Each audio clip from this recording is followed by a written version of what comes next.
Hi everybody. I think if you are in one way or the other involved with logistics these days, you have probably noticed a bit of a bumpy road over the last couple of months. So we wanted to give you a little bit of an insight or some context around what is actually happening in the market right now from our point of view, which can hopefully help you at least understand a little bit what's actually underlying some of the problems that you may have faced recently. In essence, what's going on is that the demand right now is far higher than the capacity that the various carriers have available to serve the demand. And what's really driving this is the economic activity that we're seeing, particularly in the US, but also in the European economies. From a demand point of view, what we've seen over the last 18 months during the pandemic is a lot of the governments have put in place very aggressive stimulus packages, which on the other hand has left a lot of money with the consumers around in particularly the US and the European economies.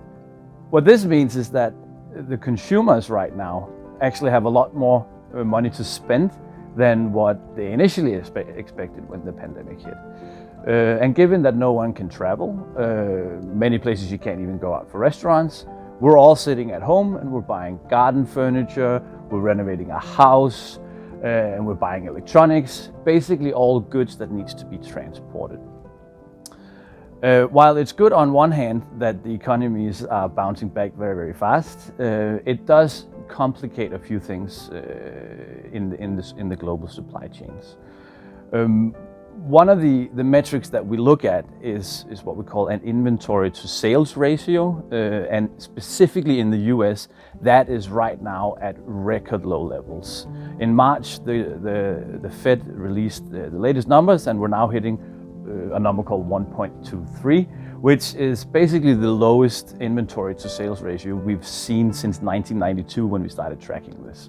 So in essence, what it means is that a lot of the businesses, they have very, very low stock levels. So they're trying to restock all of their businesses so they can sell you all the goods that you want to purchase when you're sitting back home. What we didn't expect as an industry was the bottlenecks that's now hitting us around the world. The turbulence that you might be feeling in the market is some operational hotspots around the world. And these days, there's a lot of nuances to it, but it's boiled down to two specific hotspots.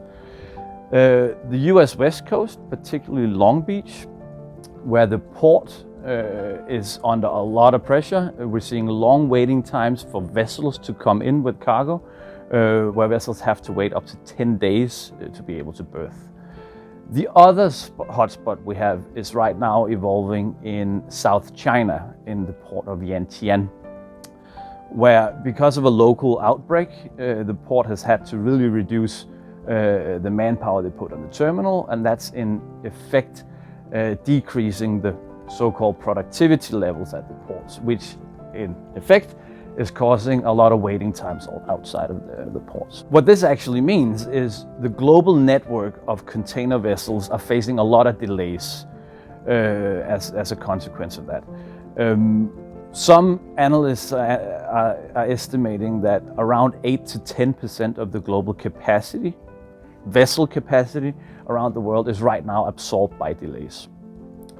To add to that, typically what carriers would do is that they would simply charter in vessels to cater for peaks in demand and to try and catch up for these delays. The problem is there are no vessels to be chartered in the market. All container vessels that are in the global fleet, they're hard at work in the trades moving cargo. So that option is no longer there, and that's really what's creating this scenario that we're seeing right now, which from a customer point of view, you primarily can see in some pretty sharp increases in the freight rates around the world. But really what's driving this is a hard bounce back from a demand point of view, specifically driven by the US economy, trouble with some operational hotspots around the world that's really delaying a lot of ships, which is absorbing the capacity that we have. And that just means it's very, very hard for us to match supply with demand at the moment. The natural question to ask is, how long is this going to last, and do we see any normalization happening soon? It's really, really hard to say, and it's hard to predict. What we can say, though, is we don't see any signs that there's a let up in the market situation in the short term. We do expect this to carry on well into quarter 3 and potentially also quarter 4. Good luck, everyone, and thanks for listening.